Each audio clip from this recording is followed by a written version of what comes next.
Et les batteries du futur, qui seront plus petites et plus légères.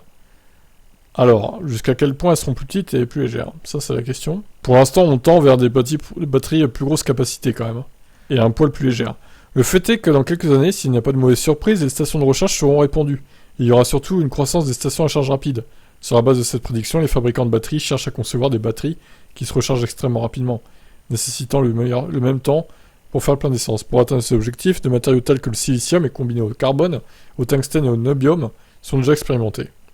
L'objectif est d'augmenter la densité énergétique et la vitesse de recharge, de manière à réduire considérablement la taille des accumulateurs et à baisser ainsi le prix, ce qui est actuellement le composant le plus cher d'une voiture à zéro émission.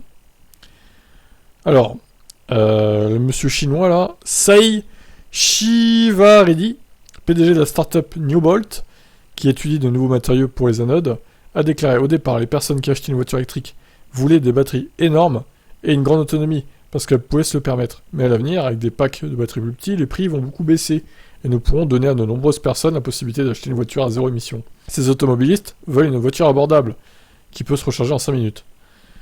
Oui, alors je suis d'accord, par contre, si les voitures n'ont que 300 km d'autonomie, ça ferait un peu light quand même.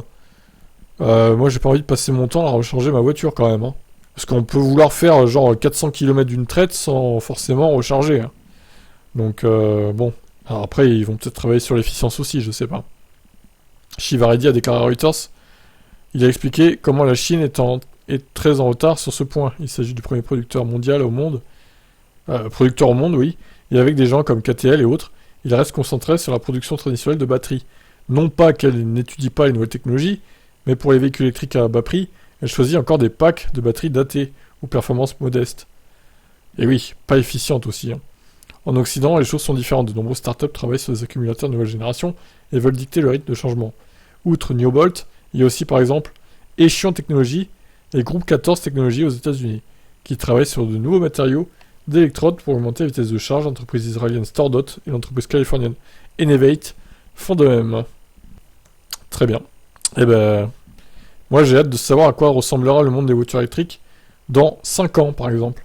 Ça va bien bouger je pense d'ici là. Peut-être avec l'essor des batteries solides aussi. Allez, ciao.